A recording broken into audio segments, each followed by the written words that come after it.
a propósito de lo que dice el señor Vanegas, la corrupción es algo que le roba las oportunidades de tener una mejor vida a los distintos países. Haití, un país en donde la corrupción es la ley, fruto de lo mismo que menciona el señor Vanegas, pues hace la migración hacia la República Dominicana. ¿Cuál es la visión, según usted como secretario de Relaciones Internacionales por las Américas, que tiene América en general con respecto a Haití? Porque algo que se suena mucho es que quieren unificar la isla. Señor Jorge Bar. Bueno, mira, hay veces que se nos ha preguntado esa situación sobre Haití. Claro que para información del pueblo dominicano es imposible unificar la isla sin que se comiencen a hacer movimientos dentro del Congreso Nacional. Esa va a ser la primera señal. Cuando ustedes escuchen al Congreso tratando de modificar la Constitución para beneficiar a la otra parte de la isla, tengan cuidado.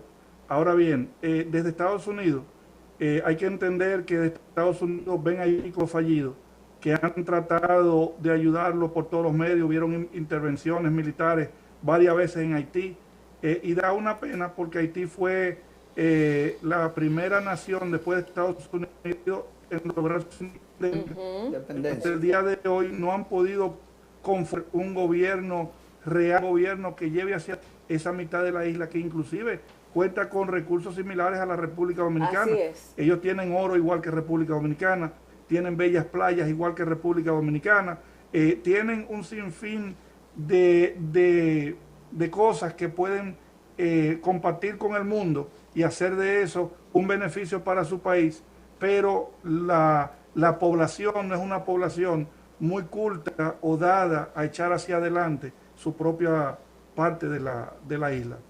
Y Jorge, ¿tiene Donald Trump, tú como republicano, algún plan para las Américas, específicamente para estos países que están en esta situación de crisis?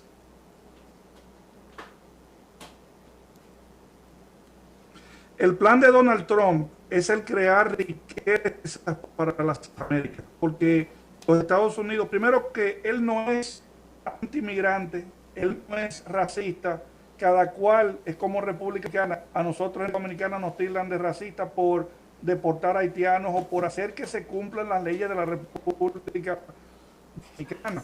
Entonces, es bien fácil dar a la otra persona sin conocer de cualquier tipo de esto. Aquí Donald Trump, inclusive yo he tenido la oportunidad de hablar con él y le hemos preguntado y él ha dicho que su agenda es Estados Unidos primero porque él es el presidente de los Estados Unidos.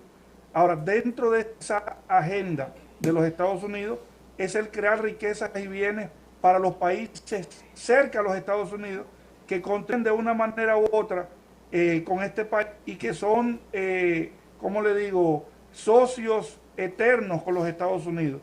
Y por eso él en su política, en el primer mandato, él gestionó para que las empresas se mudaran y esa va a ser una de las políticas en su segundo mandato, el lograr que todas esas empresas a través de incentivos y a través de otros programas.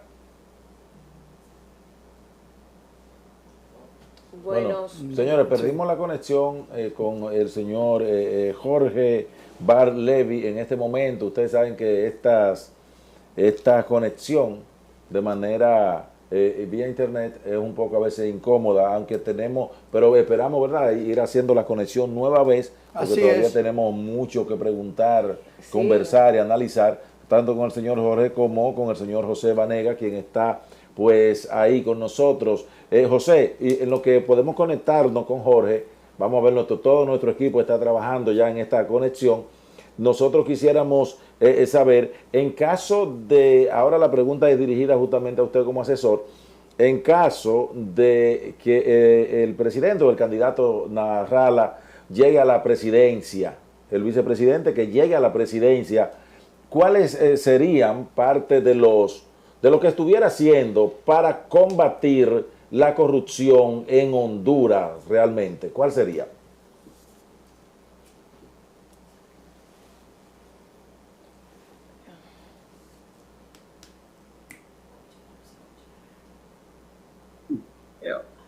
El Ahora tema de sí. la corrupción es un tema amplio. Sí, Y combatirlo se requiere una política clara. Primeramente, recuerden ustedes que el pescado comienza a podrirse por la cabeza, no se pudre por la cola, mira comienza que por la cabeza. muy buena observación.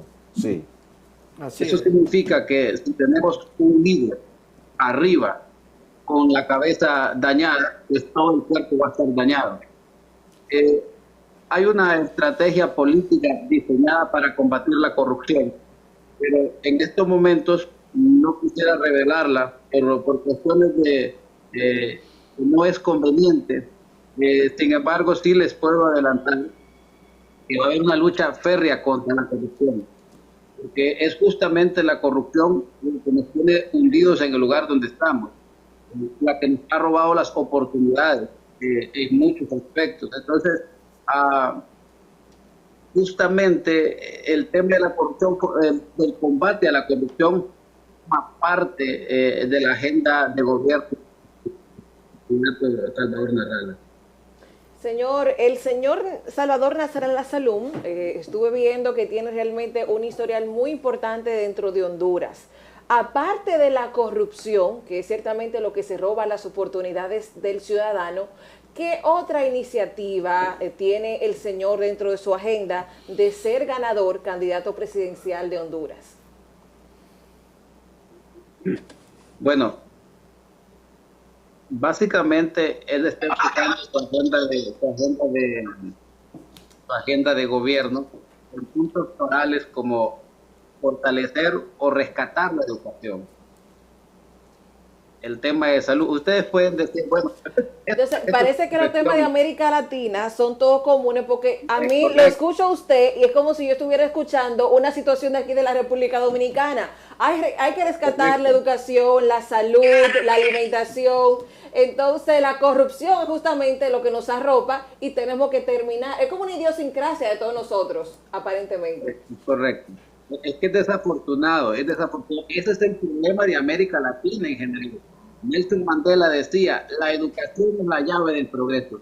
Pero cuando tú no le das educación a la gente, cuando no le tienes, puedes dar una palabra, cuando generas tontos a propósito. Wow. Entonces, porque hay una cosa que tenemos que saber nosotros, y esto es lamentable decirlo, pero la mayoría de gobernantes no están interesados en que el pueblo sea educado. La palabra educación viene del latín que significa el arte de sacar algo del ser humano, no de ponerle babotadas en la cabeza, no, es de poder sacar la grandeza del ser humano.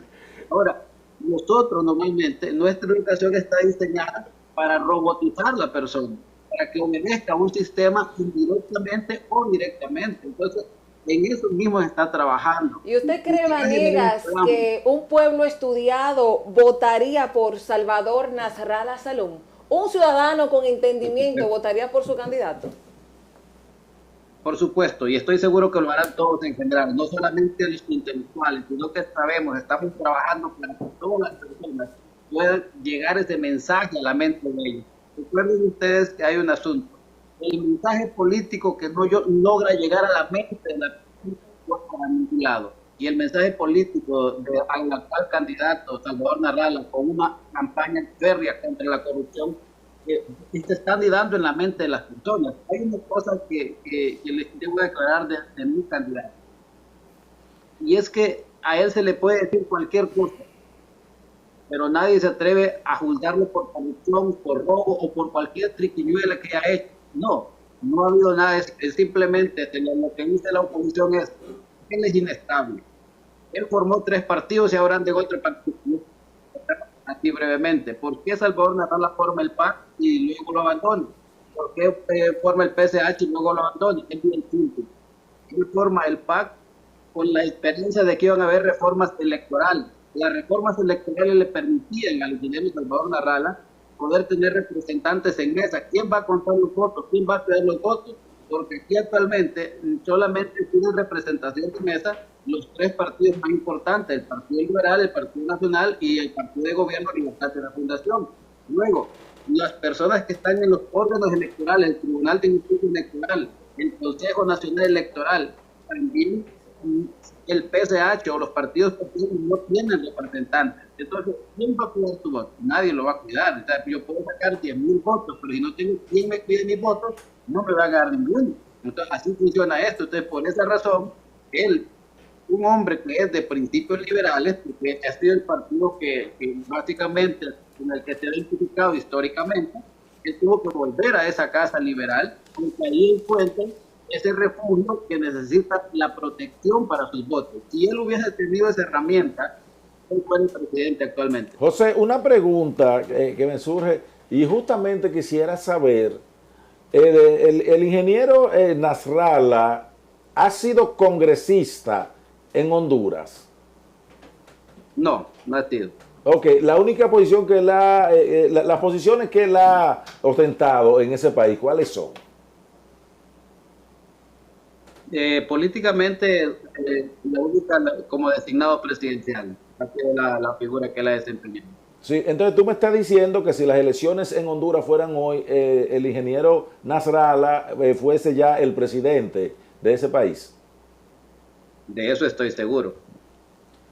José, hay una situación prácticamente de crisis de salud. No sé si el sistema de salud de Honduras está colapsando, hay una situación de crisis, precisamente y es con respecto al dengue. Se dice que un 60% de las muertes de Centroamérica le corresponden a Honduras, el 60% muertes por dengue. ¿Qué piensa hacer el candidato a la presidencia, de ser presidente de Honduras respecto al sistema de salud? ¿Cuáles son las iniciativas para resolver esa situación? Bueno, él no está esperando ser presidente para poder meter su mano en los médicos. Ahora mismo estamos trabajando en poder ingresar un poco de 1.000 a 3.000 médicos que vengan a colaborar en el sistema médico en Honduras, en las zonas más desprotegidas que no son alcanzadas por el sistema médico nacional. Se está trabajando en eso, es decir, él no está esperando ser el presidente del país para poder trabajar en ese problema. El problema de la salud, volvemos al mismo punto donde lo mencionamos en principio. No es un problema único de este país. Ustedes lo van a ver que como es una cuestión general en América Latina, es como que si existe alguien que te quiere ver enfermo y por enfermo parece que te puede manipular mejor. Entonces, esa situación se ha visto y el candidato presidencial ya está trabajando en eso. No está esperando ser el presidente para poder trabajar en eso, sino que ya está trabajando en eso. Han habido reuniones muy puntuales con un grupo de médicos americanos con los que están ya trabajando para hacerle frente al tema que ustedes acaban de mencionar. Se dice José, que en junio se reportaron 27.000 casos de dengue. O sea, es alarmante ciertamente la situación por la que está pasando Honduras con respecto al dengue. Es sumamente alarmante. Ahora, tú tienes que poner balanza. ¿Qué es más alarmante? ¿El zancudo que nos ataca o el político corrupto que nos ataca? Entonces, es una situación difícil de definir. Es como que lo ponen a elegir entre el cáncer y el SIDA. Es una situación difícil porque muy justamente difícil. Estas pequeñas cosas, uno puede decir, ¿qué culpa tiene el político con el zancudo? No tiene ningún problema. Claro que sí. Porque si hubiese una campaña de salud, una campaña de fumigación permanente, no una cuestión que cuando el zancudo nos está matando ustedes salen a fumigar. Eso sería una mala planificación, una mala organización, no existe voluntad para proteger al pueblo. Entonces, volvemos al mismo tema, el tema de la corrupción. Entonces, ¿ustedes tendríamos más miedo a la corrupción política o a los zancudos? O sea, está vinculado, claro que está vinculado. Yo le tengo miedo a la ignorancia del pueblo que reincide en la corrupción, pero también pasando al señor Jorge Bar-Levi, vuelvo y reitero que él es secretario de Relaciones Internacionales por las Américas.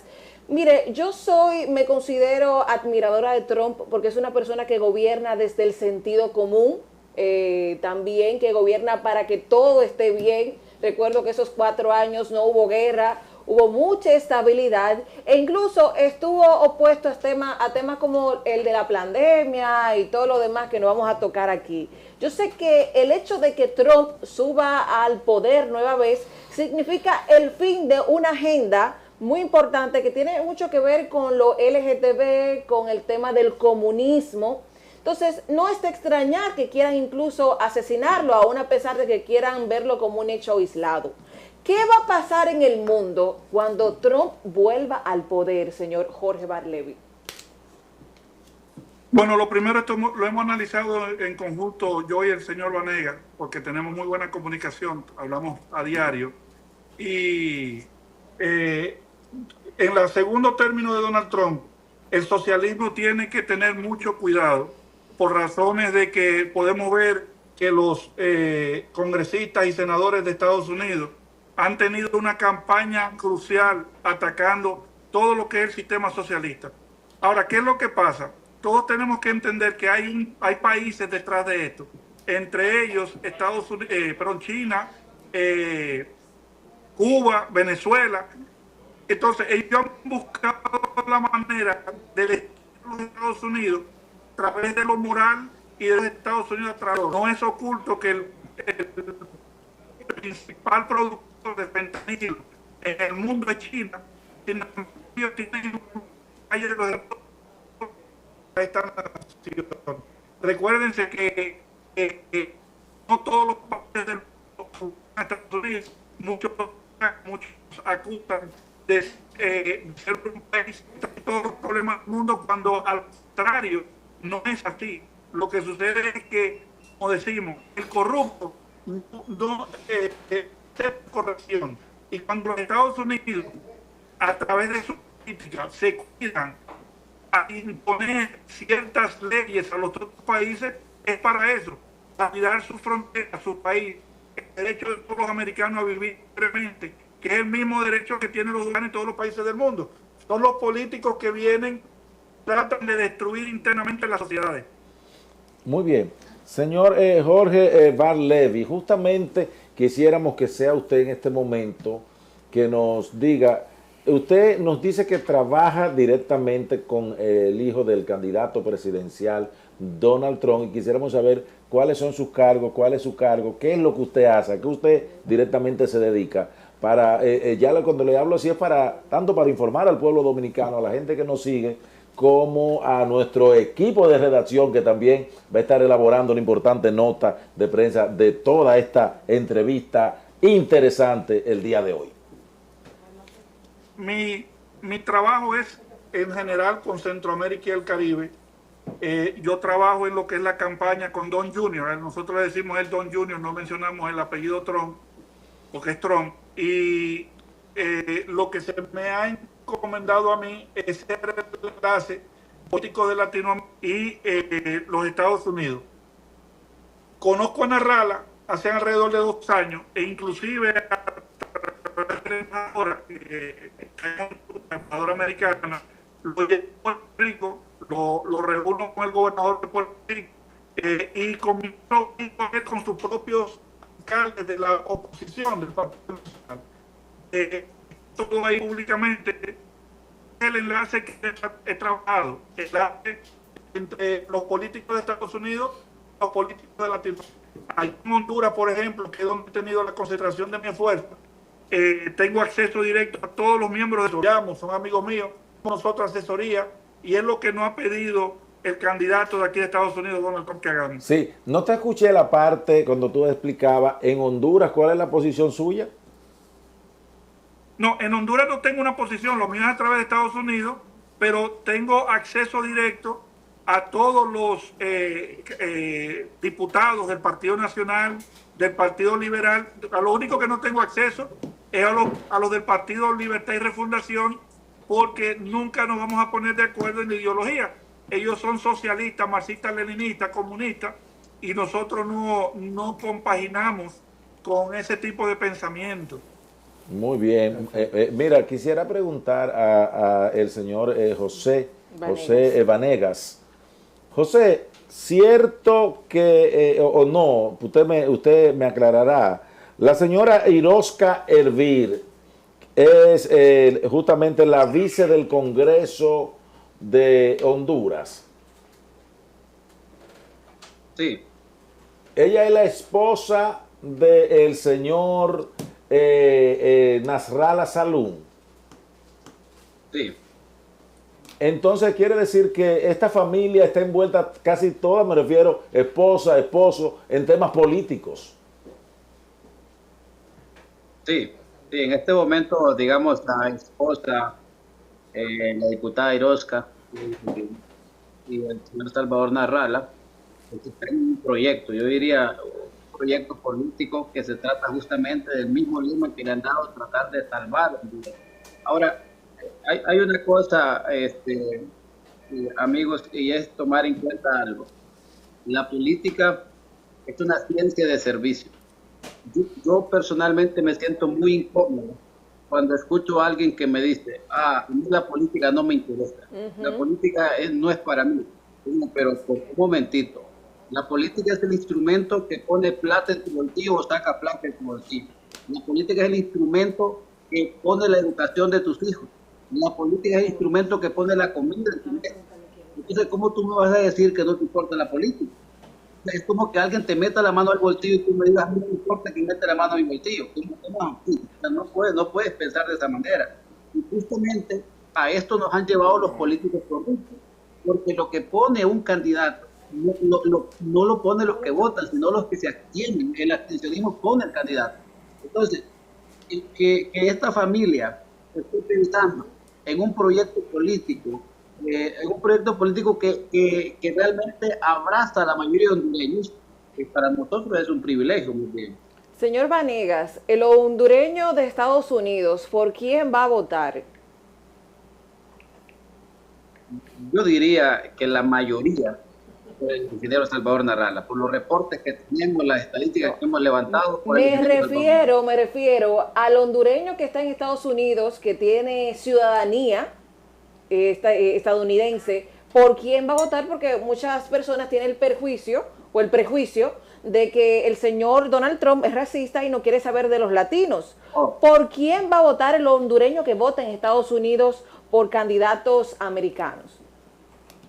Ok, bien, ahora entiendo mejor.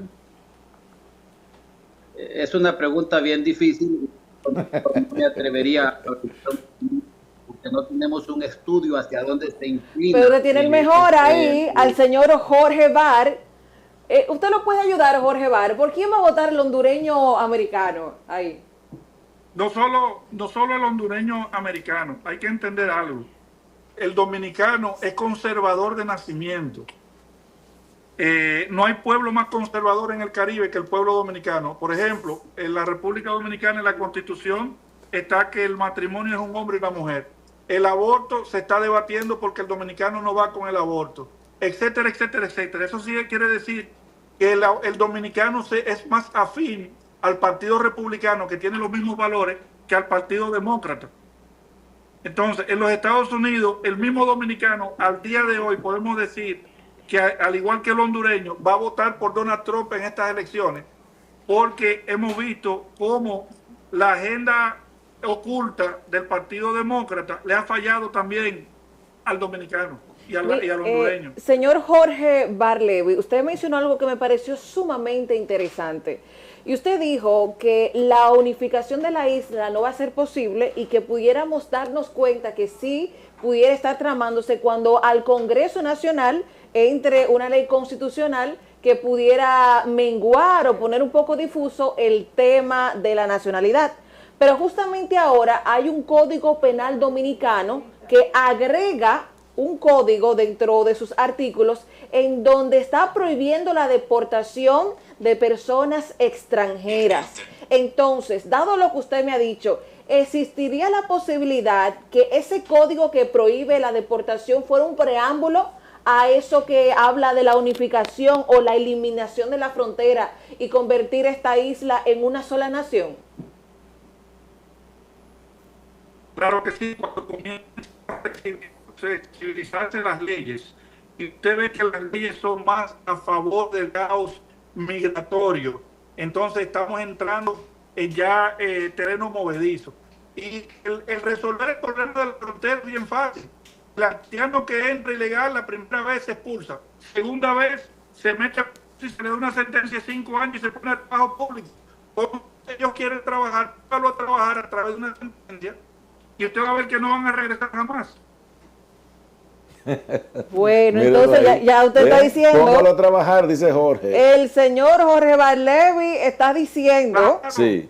que el hecho de que se esté buscando una forma de ablandar o tolerar la invasión, en este caso el Código Penal Dominicano, que está prohibiendo la deportación de extranjeros, puede ser también una vía que facilite esa unificación de la que tanto se habla, que puede pasar en la República Dominicana y en Haití. Eso es lo que usted ha dicho. Eso es lo que usted ha dicho, señor Barlevi.